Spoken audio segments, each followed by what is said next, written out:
What's going on, football fans? It's time once again for another rendition of the Pound for Pound. I'm your host, J.R. Clark, and today we're just going to be covering some things that have happened since the draft. Kind of a lot of stuff has been going on. I know I haven't made any videos since the draft. Just been kind of busy here at the house with the fam. I know a lot of y'all can relate to that. Stuff's kind of tore up, messed up right now, so I'm just going to do a audio version today. Hopefully y'all enjoy it. And by that, also want to bring up real quick, let me know if y'all are getting the notifications that I put out a video. I know that there's been some issues with YouTube as of late, and I don't know if it's affecting, my channel. So let me know if if anything is awry there. If you're not seeing videos pop up, whether you have the notification hit or not, But anyway, that's enough of that. So let's get into it. A lot has happened since the last video I did. Last video I did was a pre-draft, and boy, this will be the first time in a while I can say the Falcons absolutely surprised me on draft day. I mean, I never in a million years expected to come out of the draft with arguably the top wide receiver prospect and one of the top cornerback prospects. When we all felt like going into the draft, all we really needed was a defensive tackle. And we didn't pick up one of those until, the third round. But I can't say that that was a surprise because, Dan Quinn and Thomas Dimitroff had been alluding to that leading up to the draft. Leading up to how they felt like this was a deep draft for defensive tackles. And it was. I mean, there was defensive tackles taken all throughout the draft. And so, once you got past Vita Vea and Daron Payne, there wasn't a huge difference, between the next group of guys. We could have gotten Taven Bryan in the first round, but that kind of tells you how they felt about Taven Bryan. He was there when we picked. He was still on the board. He went a few picks later to Jacksonville. So, they obviously didn't feel like that he was worth a first-round pick for them. But instead, we took Calvin Ridley, the wide receiver out of Alabama. And I think it's very reminiscent to the Julio Jones pick in 2011. Obviously, you didn't have to trade up to get him. But, when you did trade up to get him, you already had, Roddy White entrenched, as your number one wide receiver. And then you went and traded up like crazy and got the, best wide receiver in that draft. Now, granted, we didn't trade up, obviously, this time around, but, a lot of people, when that pick came down, a lot of people were like, really? You have Julio Jones, you have Mohamed Sanu, you have Justin Hardy. Why did you necessarily need to spend a first-round pick on a wide receiver? Now, I'm going to go ahead and call it. They probably didn't need to spend a first-round pick. But for all you best player available type folks out there, this was your draft. The first 3 rounds were best player available all the way through, And I really feel like the first 4 rounds really was, best player available via the Falcons board, okay? So, may not necessarily been your best player available, but I really feel like that's the way they went this year. So, with that being said, let's go back to Calvin Ridley, the pick. I seriously did not think he was going to get past Dallas, and then didn't think he was going to get past Baltimore, and then definitely didn't think that he was going to get past the Carolina Panthers. So the fact that all the mocks that I saw leading up to the draft having him going top 15, top 10, something like that, one of the first wide receivers off the board, really tells you why I wasn't even coming close to thinking about this dude as far as what we needed and what we were going to select. But he's a very crisp route runner, very smooth, route runner. Can make some tough contested catches. His last few years at Alabama didn't really showcase him that well, and that's only because they had Jalen Hurts as a quarterback, and he wasn't necessarily the best throwing quarterback. He did okay, but definitely not to the level of what Calvin's fixing to experience in Matt Ryan, obviously. But so I think right out the rip he slots in as our third wide receiver, whether that be outside or in the slot. I think he'll probably be more outside than in the slot because Sanu tends to work better in the slot. So I really feel like Ridley's going to be more of a, opposite threat to Julio Jones, really. And what he brings to the table is really what Taylor Gabriel couldn't bring to the table. It's not that Taylor Gabriel was a bad player, but he just didn't have that separation, that Calvin Ridley already possesses, So, where Gabriel needs to be schemed open, which you saw that in, when Shanahan was here, I don't believe Calvin Ridley is going to need to be schemed open. You just tell him what routes to run, and he's going to get himself open. I think the biggest telling factor with Taylor Gabriel was the fact that Shanahan didn't want to sign him to a long contract.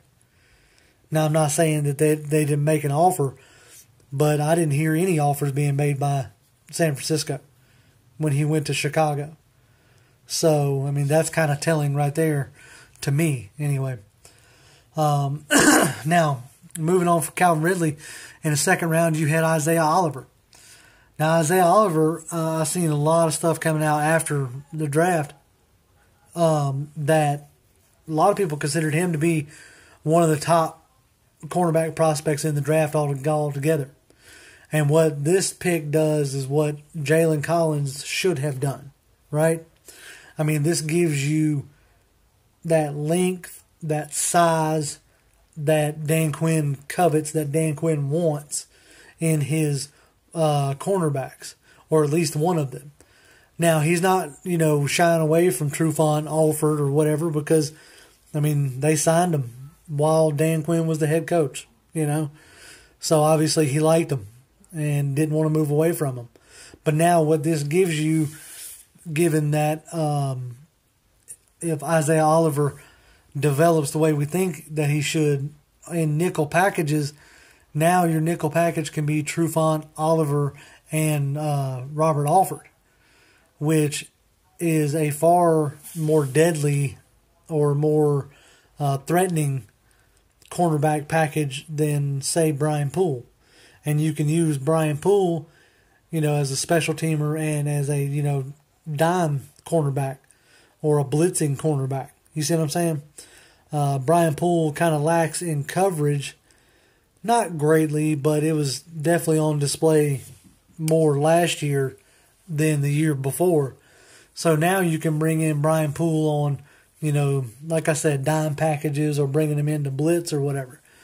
So I think the combination of Trufant, Alford, and Oliver are going to make for a very, very good backfield.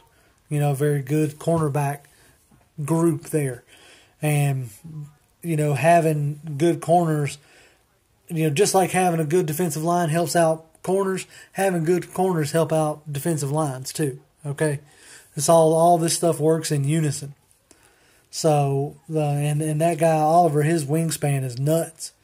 He's already got real good technique. He's got what I would call erasers in his arm length. If he makes a mistake, as long as he's within arm length, he can still make a play on the ball. So I've seen, we saw that in like a couple of his highlight packages. So I'm really excited about what Oliver brings to this team. Now brings forth the pick that everybody was waiting on, the defensive tackle, and Deidrin Senat. Now, when that pick came down, guys, I ain't even going to lie to you. The first thing out of my mouth was, who? Because I had never heard of Deidrin Senat. In all of my mock draft looking, college tape watching. Now, granted, I was focused on mainly what I would consider to be the first round talent or second round talent in defensive tackle because I thought that's where we were going to go. But this guy's name never did come up on anything I saw, anything I read. So the first thing I did, obviously like most of you did, is I went to YouTube, typed in Deidrin Sanat, and watched a quick highlight package. Dude's strong. Dude can play. And, he's a real good run stuffer. Real good holding at the point of attack. I think he will be that defensive tackle that Dan Quinn wants to pair next to Grady Jarrett. He's very similar to Grady Jarrett, maybe a little bit taller, but just that thick, compact, athletic defensive tackle. Strong at the point of attack, holds double teams, which is what you want, right? So then I got to reading into Deidrin Sanat a little bit. I don't know if y'all have had a chance to do this, but he grew up in a very rough part of Florida that has been, seen more than one person say, if you can come out of that area, you're tough, So obviously it's a real rough spot of Florida. I don't know much about it myself. But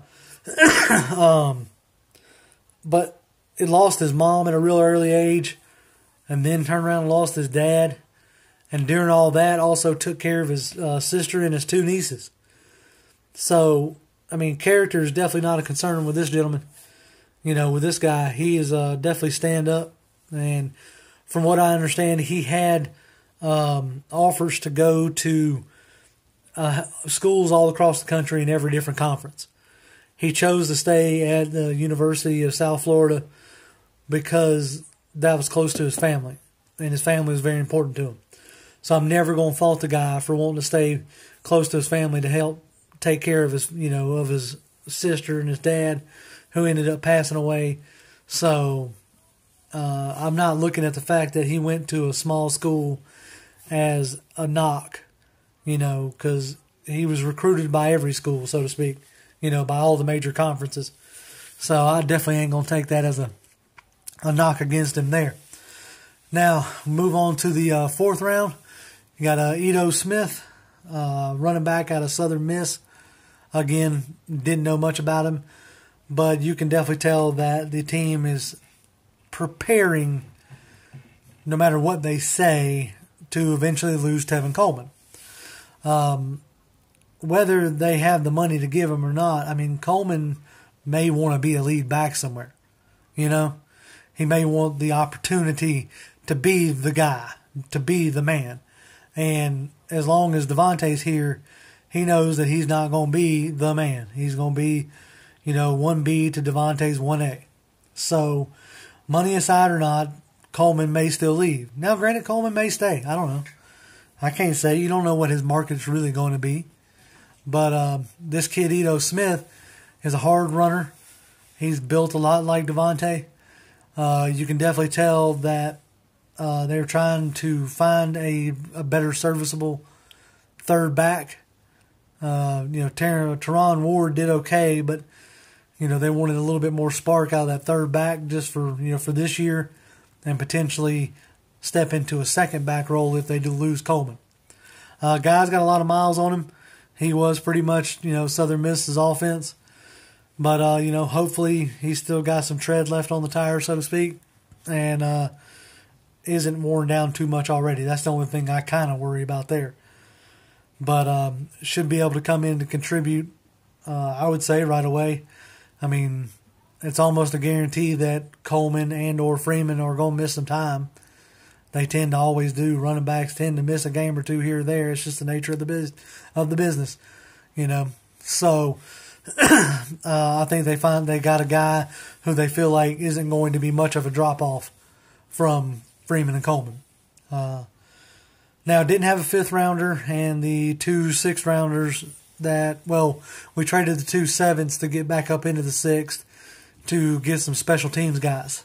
So that's pretty much what those two guys are. The linebacker out of Yale and Russell Gage out of LSU. Those are special teams guys who have a chance to carve out a role but their career is probably going to be made on special teams in the NFL. So that kind of wraps up the draft. Overall, I thought it was a solid draft. You didn't necessarily need starters in this draft, but you got some starters. You got 3 of them at least, I think. So that's real good, and we'll obviously see later on in the year or in the next season how those draft picks figured out. I know a lot of y'all right now are trying to write off Duke Riley, but I don't write off any rookie after 1 year. That's just silly. Same thing with Austin Hooper. He's only in his 2nd season, going into his 3rd. A lot of guys, you don't really know what you have in a draft pick until the 3rd year. That's just my opinion. Now let's go on to the next major thing that broke. Matt Ryan signing his 5-year extension for $150 million, $30 million a year, and $100 million guaranteed. First $100 million guaranteed player in the NFL. Now that's going to soon be trumped by whatever Aaron Rodgers signs for. But for right now, for the next few weeks, month or so, Matt Ryan can walk around saying, I'm the highest paid player in the NFL. Does he deserve it? You damn right he deserves it. All y'all can whine, moan, gripe, and complain if you want. But on this side of the microphone, I will tell you right now that Matt Ryan deserves every penny of it. He is the most winning quarterback in this franchise. He is the best quarterback in this franchise. He came into this position after the fiasco of what Mike Vick did, and this team was in shambles. He was tasked with, righting the ship, I guess you could say, and he's done that. Is he the most flamboyant, flashy, outspoken, gung-ho quarterback that you've ever seen? No, and especially not in front of the cameras. But he is the leader of this team. He does have the respect of this team, and he is the best quarterback that this franchise has ever had and may ever have. I don't know. I can't say that.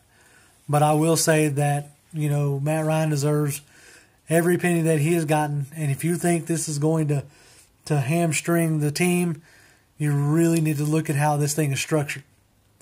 It's not really going to hamstring this team.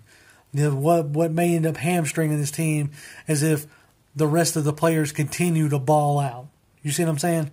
Like if a guy like Devondre Campbell all of a sudden just goes through the roof, right? I mean, because they've structured it in a way where if they really want to, they're going to keep Beasley. They're going to keep Neal. They're going to keep Grady Jarrett. They're going to keep Jake Matthews. All these guys are going to be kept, okay? Thomas Dimitroff, if he's shown one thing, he's pretty good with the money, okay? He's pretty good at structuring. They're real smart to sign Alford before he hit free agency. And I suspect that they'll do that with most everybody else.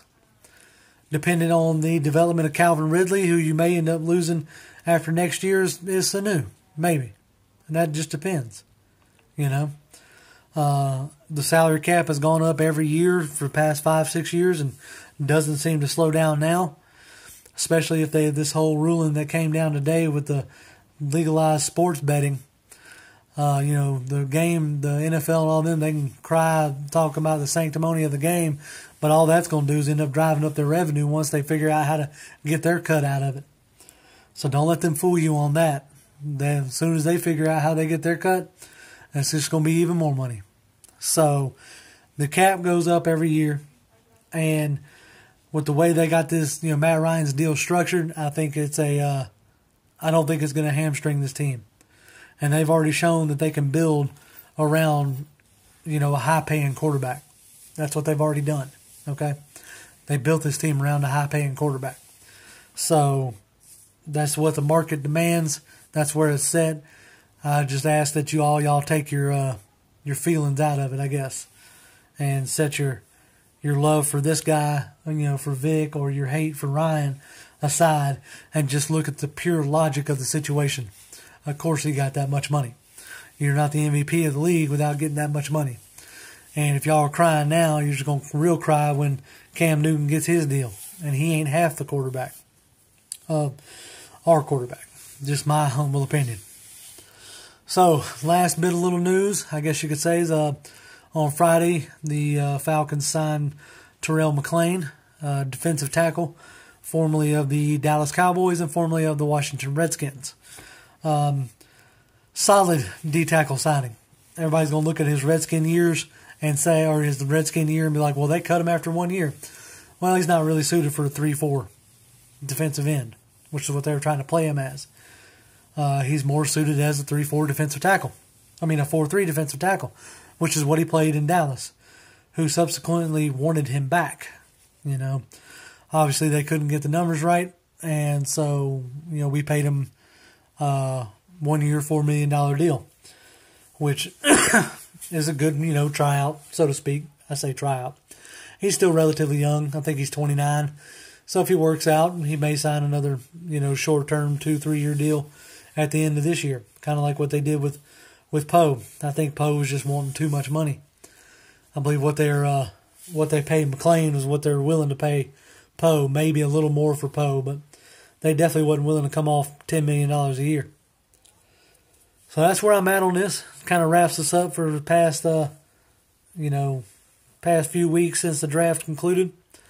Got the rookie training camp that just finished up. Nothing real big comes out of there. Best thing that came out of all that was everybody's healthy. Yeah, veterans mini camp stuff kind of coming up, but we're entering that dead period. So if there's something y'all want to chat about or talk about or excuse me, possibly do a live stream or something like that, let me know down in the comments below. Let me know if y'all want to do a live stream, if y'all got some stuff y'all want to talk about, and if y'all are even getting this video or even seeing it. So, appreciate it, guys. As always, rise up.